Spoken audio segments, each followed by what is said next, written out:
નમસ્કાર, તીસરી આંખ ન્યૂઝ નેટવર્કમાં આપનું સ્વાગત છે. હું પીનલ પટેલ. સૌપ્રથમ એક નજર આજના મુખ્ય સમાચારો પર.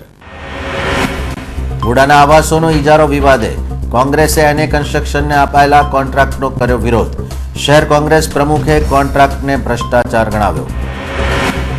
બરોડા ક્રિકેટ એસોસિએશનની ચૂંટણીનું કાઉન્ટડાઉન શરૂ.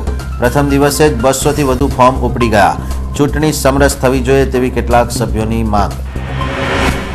વડોદરા મહાનગર સેવા સદનના ખોરાક શાખાના અધિકારી સસ્પેન્ડ.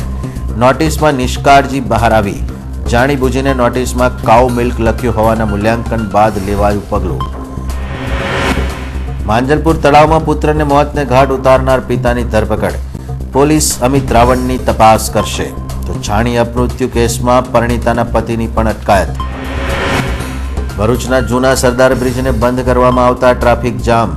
4 કલાકમાં ભરૂચનો ટ્રાફિક ઠપ. ટ્રાફિક પોલીસ હેરાન પરેશાન.